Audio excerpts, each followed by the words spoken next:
ជំរាបសួរបងប្អូនទាំងអស់គ្នាថ្ងៃនេះគឺជាថ្ងៃទី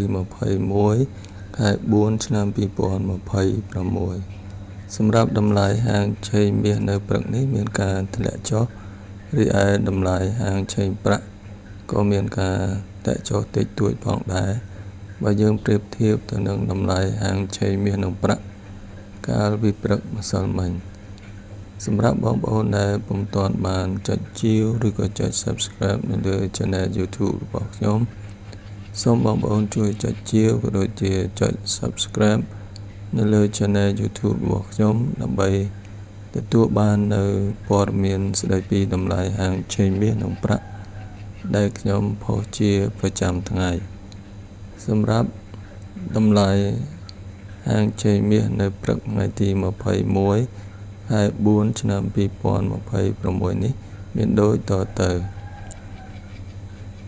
1អោនតម្លៃ$4,813 1ជីតម្លៃ$580 1ដំឡឹងតម្លៃ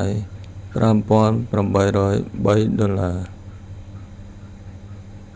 និង1គីឡូតម្លៃ$154,771 ចំណែកឯតម្លៃហាងឆេងប្រាក់នៅព្រឹកថ្ងៃទី21ខែ4ឆ្នាំ2026នេះវិញមានដូចតទៅ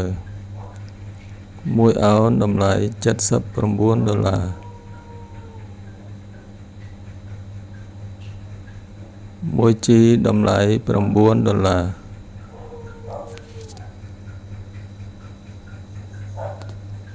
ដំឡឹងតម្លៃ$96និង1គីឡូតម្លៃ$2,561សម្រាប់តម្លៃហាងឆេងមាសនិងប្រាក់ដែលខ្ញុំបានជម្រាបជូនបងប្អូនអំបញ្ញមិញនេះចប់តែប៉ុណ្ណេះអរគុណបងប្អូនទាំងអស់គ្នាដែលបានទស្សនានិងតាមដានយកចិត្តទុកដាក់ស្ដាប់នៅការរៀបរាប់របស់ខ្ញុំតាំងពីដើមរហូតមកដល់ទីបញ្ចប់ជូនពរបងប្អូនទាំងអស់គ្នាមានសុខភាពល្អរោគទទួលទានមានបានគ្រប់គ្នា